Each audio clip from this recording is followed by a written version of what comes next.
Hola, ¿cómo están? Mi nombre es Eduardo Cubillo. Bienvenidos a un nuevo video de Los Jóvenes Opinan. En esta oportunidad tendremos una entrevista con una TikToker que habla de política específicamente en su cuenta.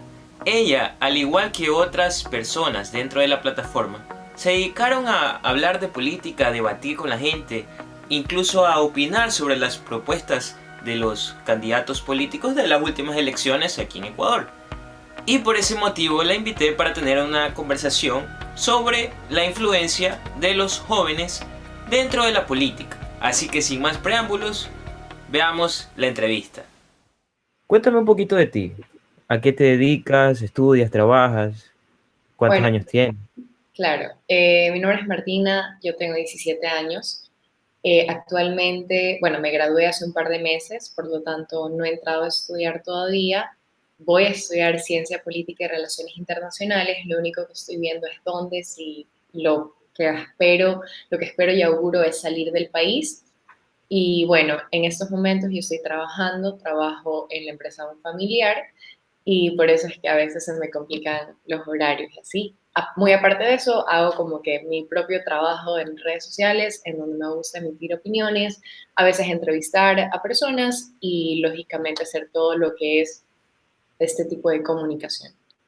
Sí, incluso te veo muy activa en redes. Hay una cuenta, no recuerdo, Escuela de Liderazgo, me parece, ¿no? Correcto. De, sí, en Instagram. Aparte de tu cuenta bueno, en tu cuenta de Instagram no la mueves mucho en comunicación política, sí. No, sabes, Más en escuela de no. liderazgo. Correcto. En Escuela de Liderazgo es una sede de formación política en donde con ayuda del director instauramos un programa de entrevistas netamente políticas y sociales y en esas pues yo era la conductora y lógicamente manejaba ese programa. Bueno, ya para ahondar un poco directamente al tema, cuéntame qué haces en TikTok principalmente. ¿Qué es lo que cómo, si hay alguna manera de definirlo, cómo tú explicarías a la gente qué es lo que haces en TikTok? Bueno, yo lo tengo en mi biografía y son dos palabras, opinando ando. Tema que surge, tema que opino. Realmente me enfoco muchísimo más en los aspectos sociales, humanitarios y también en la política. Y pues de eso se basa mi cuenta. Mi cuenta, si revisas, son puros videos hablando de Cintia Viteri, de los colectivos y todo ese tipo de cosas que generan opinión. ¿Y tú cómo ves la respuesta de la gente? ¿Hay bastante acogida? Bueno, Tienes realmente, 16.000 seguidores, o sea, es igual importante, ¿no? sí, gracias. Pues realmente yo tenía en claro desde un inicio que opiniones conflictivas, temas conflictivos iban a traer respuestas conflictivas. Dejándose en claro, hay ciertas opiniones mías en posturas muy delicadas, como lo que es el aborto. Entonces, en este tipo de posturas siempre surge una contraparte, una crítica, y lógicamente es algo para lo que yo tengo que estar preparada pero digamos que se ha evidenciado muy fuertemente, más que todo con el tema del feminismo, pero realmente es algo que puedo manejar y que si yo me atrevo a hablar de esto es porque tengo los argumentos necesarios para poder también respaldarme. Tú empezaste más o menos en marzo, a mediados de las elecciones, ¿verdad? Si no me equivoco. Correcto. Un Esa día es la después última. del debate presidencial. ¿Y cuál fue, cómo te planteaste la idea de entrar en TikTok? Porque yo sé, yo también tengo mi cuenta, ¿no? Y al principio era un poco complicado. Yo veía a la gente y yo decía, cómo manejar temas de interés, porque son temas de interés, dentro de esa plataforma que tú ves que prácticamente domina el entretenimiento, porque realmente es así, la domina el entretenimiento. Pero sí, yo también veo que hay una respuesta justamente en los temas de interés. Entonces, ¿cuál fue tu objetivo al principio? Realmente, y siendo 100% sincera contigo, mi objetivo cuando yo entré un día después del debate presidencial era ver todos los TikToks que se filtraban a Instagram. Yo no tenía TikTok, yo no tenía cuenta de TikTok, entonces recién me la creé Y yo necesitaba ver qué decía la gente, no era para crear mi contenido, era para observar lo que mis amigos subían, lo que me mandaban, lo que veía en estados. Había tanta información de la que yo me estaba perdiendo que me vi en la necesidad de crearme una cuenta. ¿Y tú sientes que estás influyendo de alguna manera en la gente? O, mejor dicho, no solamente tú. Eh, principalmente cuando fueron las elecciones, hubo mucha gente, más que nada en TikTok también, que se mostraba y mostraba sus posturas. Entonces, de alguna manera, ¿tú crees que hay una gran influencia dentro de esa plataforma? Yo considero que la influencia de decisión es baja. Sin embargo, digamos que el porcentaje que tú generas o el impacto que este contenido puede generar, el porcentaje mayor se lo lleva la crítica, el buscar el mejor argumento.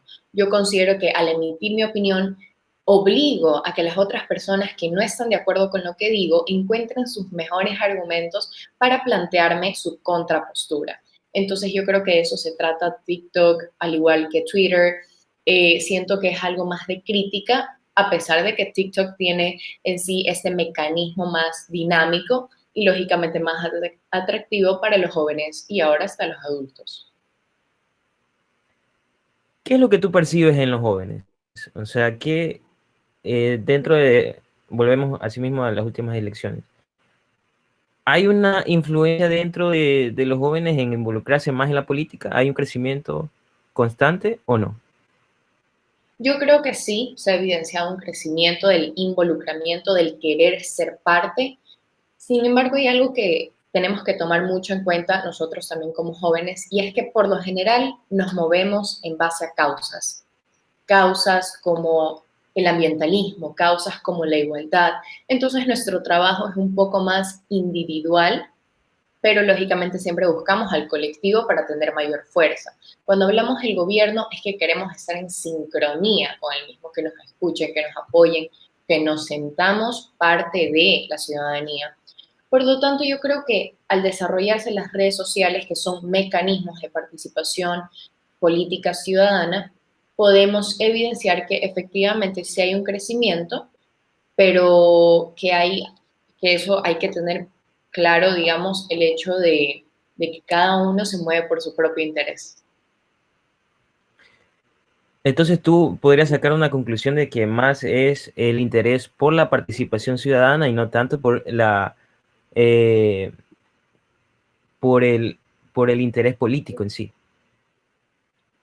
Correcto, dado que nuestra política, ¿a qué se traduce? Nuestra política tiene una connotación negativa. Nosotros no nos hemos dado cuenta como ciudadanos que la política no es la que está en Carondelet, la que está en Quito, la que está en las alcaldías. La política somos nosotros. Sin ciudadanos no hay política. Por lo tanto, creo que desconocemos ese tipo de términos y al desconocerlos es que generamos apatía. Por lo tanto, sí, enfatizo en que nosotros estamos como jóvenes más enfocados en la participación ciudadana, en donde nos hagamos escuchar, en donde la gente, las masas y los sectores populares sepan lo que estamos pensando y lógicamente la política se tiende a adaptar a esos nuevos pedidos. Y desde tu punto de vista, ¿cómo viste las últimas elecciones? Ya hablando de la segunda vuelta, pero no tanto de la primera, porque en la primera hubo igual una particularidad de que prácticamente fueron los dos candidatos, los votos se repartieron entre, ¿qué será? ¿Qué te gusta? 5% entre cada candidato. Bueno, hablemos de los códigos deontológicos. Tú viste, yo te he visto en algunos TikToks que hablas también de la parte neurológica, me parece, de los códigos neurológicos y de los códigos deontológicos, que no es lo mismo. Ujú. ¿Cómo viste el manejo de esos códigos dentro Bueno, de la campaña? bueno, realmente hay que considerar dos cosas. Si vamos a hablar de la segunda vuelta electoral, hablamos lógicamente tanto de Andrés Arauz, Guillermo Lazo como sus respectivos equipos.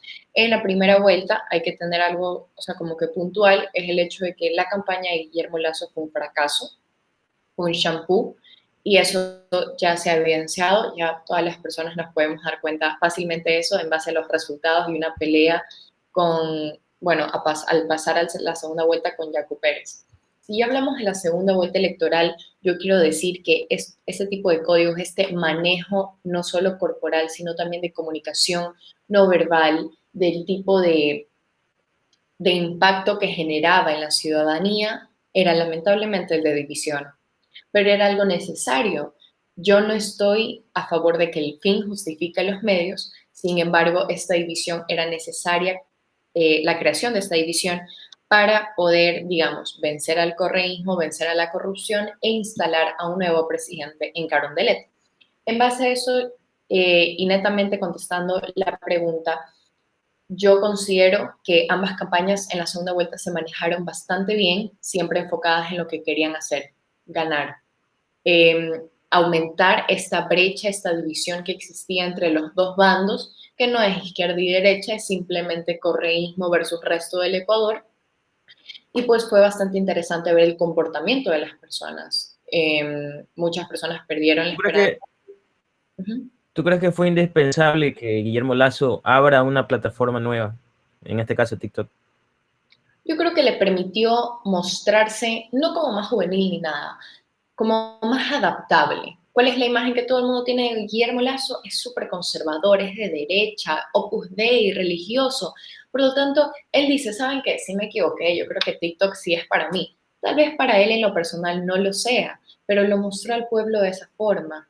Yo me adapto a la situación, me adapto a ustedes, por lo tanto, tengo la posibilidad de cambiar por ustedes. Y eso fue lo que yo creo que sí influenció en muchísimos jóvenes que en un primer momento votaron por Herbas para lógicamente ahora votar por Guillermo Lasso. Yo ayer estaba hablando con un consultor político, Ronald Antón, me parece que era el apellido, y yo le pregunté, y este te lo voy a hacer a ti mismo, la pregunta también, porque me parece interesante cómo manejan no la manera de hablar, sino las frases. ¿Tú crees que esa frase, por ejemplo, la de Andrés, no mientas otra vez, que se quedó en la retina y en el subconsciente de la gente, eh, es una frase hecha o simplemente le nació decirlo? Yo realmente considero que fue una frase preparada. La retórica es algo que tú no puedes llegar a jugar frente a los ecuatorianos que te estén viendo. Recordemos, el debate fue algo en vivo en donde se presentó esta primera frase y el hecho de haberla repetido y repetido y repetido y enfatizado, a mi criterio, considero que fue una frase altamente preparada y ya venía dentro del guión.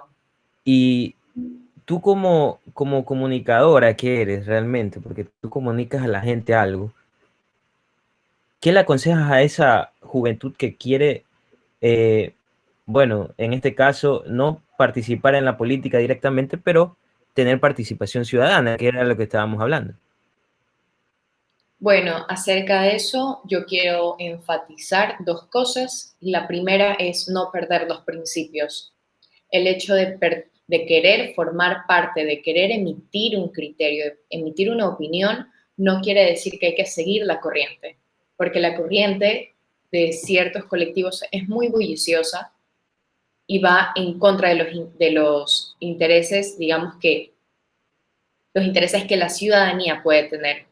Por lo tanto, apegarse a sus principios, apegarse a sus valores y, en segundo lugar, estar preparado para lo que se viene. Realmente nosotros podemos ver que en estas mayorías bulliciosas que están siempre en las redes sociales van a atacar al que piensa diferente. Por lo tanto, tenemos que tener muy en claro estos dos factores, alineados con nuestros principios y preparados para el futuro. Ahí caemos en una falacia que se llama falacia ad populem. No sé si la conoces. Que porque los otros lo hacen y les sale bien, nosotros también deberíamos hacerlo.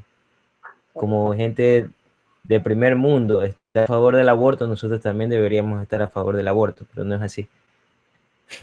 Correcto, no se evalúan Bueno, el panorama, no se evalúa la cultura. Nosotros no tenemos cultura como ecuatorianos. Es muy baja, es muy ignorante. Por lo tanto, tenemos que trabajar desde abajo y a largo plazo en una educación eficiente, un sistema público transparente, para poder recién abrir a la asamblea, abrir al público a poder debatir este tipo de temas que tanta desinformación nos llena. Y ya para terminar, ¿qué, qué le dirías a los, bueno, no es que le dirías a los jóvenes, sino cuál es el papel de la juventud realmente? Porque eh, ya después de las elecciones, porque ya vivimos el proceso electoral, ese es el primer paso. Ahora, ¿cuál es el segundo paso? Mejor dicho, los siguientes pasos. Bueno, realmente, ¿qué les puedo decir a los jóvenes de qué se viene? Yo hice un artículo con Humanamente acerca de esto mismo, en donde yo lo nombré o lo titulé Compromiso post-elecciones. Nosotros como jóvenes, como ciudadanos, tenemos que tener en cuenta lo siguiente. En ese momento todavía era la segunda vuelta electoral, pero ahora ya no lo es. Entonces, una cosa es toda la pelea, toda la confrontación, todo el hecho de que nosotros estábamos interesados en ver qué TikTok subía qué candidato, en qué candidato se subía primero al carro de ni sé quién. Entonces, ese tipo de cosas ya dejar, o sea, ese tipo de superficialidades ya quedaron en un pasado. Ahora vamos a lo real. Guillermo Lazo va a ser instaurado como presidente el 24 de mayo, falta prácticamente nada, y es el momento en que nosotros tenemos que comenzar a evaluar. Nosotros tenemos que ser veedores de todo el cambio, todo el sistema que él planea o él ha propuesto, pero también tenemos que ser realistas. A Guillermo Lazo le dejan un país inestable, desestabilizado no solo económica, sino política, jurídica y también socialmente.